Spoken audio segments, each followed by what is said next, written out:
ពលករធ្វើដំណើរមកពីថៃជួបបញ្ហារលាកខ្នងពោះវៀននិងស្ត្រីគ្រប់ខែឈឺពោះតាមផ្លូវទទួលបានការយកចិត្តទុកដាក់ជួយសង្គ្រោះ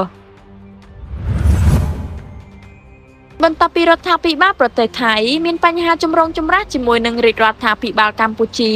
រហូតឈានដល់ការបិទច្រកទ្វារព្រំដែនគ្រប់ទីកន្លែងជាឯកតោភាគីរួចមកធ្វើឲ្យពលករជាច្រើនអ្នកបង្ខំចិត្តវិលត្រឡប់មកស្រុកកំណើតវិញទាំងភាពតក់ក្រហល់ខណៈពេលដែលពួកគេកំពុងធ្វើដំណើរឆ្លងដែនចេញមកពីប្រទេសថៃជាបន្តបន្ទាប់ស្រាប់តែមានបុរសម្នាក់ឈឺចុកឆ្អល់ពោះខ្លាំងស្ទើរទ្រាំមិនបានដោយសាររលាកខ្នងពោះវៀនរីឯស្ត្រីវ័យក្មេងម្នាក់ទៀតក៏ឈឺចុកពោះខ្លាំងដោយសារតែដល់ថ្ងៃគ្រប់ខែត្រូវសម្រាលកូនលើកទី2គ្រាន់តែទទួលបានដំណឹងនេះភ្លាមលោកជំទាវបានស្រីមុំអភិបាលខេត្តបៃលិនបានចាត់ឲ្យក្រុមគ្រូពេទ្យប្រញាប់យករថយន្តសង្គ្រោះនៃមណ្ឌលសុខភាពផ្សារព្រំដឹកយកទៅសង្គ្រោះធ្វើការវះកាត់និងជួយសម្ភពនៅមន្ទីរពេទ្យបង្អែកខេត្តទាន់ពេលវេលាហេតុការណ៍នេះបានកើតឡើងនាព្រឹកថ្ងៃទី25ខែមិថុនាឆ្នាំ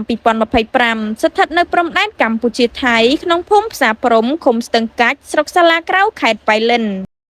ចំណែកឯប្រភពពលមានពីម្ដាយស្ត្រីមានផ្ទៃពោះសម្រាប់កូនលើកទី2ខាងលើបានរៀបរាប់ឲ្យដឹងថាកូនស្រីរបស់គាត់បានធ្វើដំណើរតាមប្តីទៅធ្វើការនៅប្រទេសថៃអស់រយៈពេលជាង2ឆ្នាំមកហើយពលគឺចេញទៅទាំងគ្រួសារតាំងពីកំណើតកូនទី1មកម្លេះស្ត្រីជាម្ដាយបន្តទៀតថាពួកគាត់ជាពលករដែលកំពុងជួបបញ្ហាទាំងនេះពិតជារំភើបក្នុងចិត្តយ៉ាងខ្លាំងដែលទទួលបានការយកចិត្តទុកដាក់ពីសំណាក់ថ្នាក់ដឹកនាំខេត្តបៃលិនជាពិសេសគឺលោកជំទាវបានស្រីមុំដែលបានចាត់ឲ្យក្រុមការងាររងចាំទទួលស្វាគមន៍ពួកគាត់ដោយមានភាពកក់ក្ដៅហើយថែមទាំងជួយសង្គ្រោះពួកគាត់ដែលមានបញ្ហាជំងឺទាន់ពេលវេលាពាក់ព័ន្ធទៅនឹងបញ្ហានេះក្រោយពេលធ្វើការវះកាត់អ្នកជំងឺរលាកខ្នងពោះវៀននិងស្ត្រីសម្រាលកូនរួចក៏បន្តសម្រាកនៅមន្ទីរពេទ្យបង្អែកខេត្តបៃលិនរហូតដល់ជាសះស្បើយទើបអនុញ្ញាតឲ្យត្រឡប់ទៅស្រុកកំណើតរៀងៗខ្លួនខ្ញុំមករាដែលពលករមកពីថៃបាទបានវះពោះវៀនដល់ផ្នែកនៅមន្ទីរពេទ្យខ្ញុំមកគុំមកលោកពីពីដែលបានជួយខ្លួនខ្ញុំ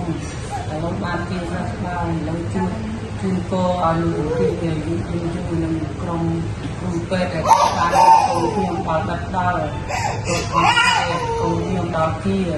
មកដល់ថ្ងៃនេះចេញហើយទីធំហើយយូរ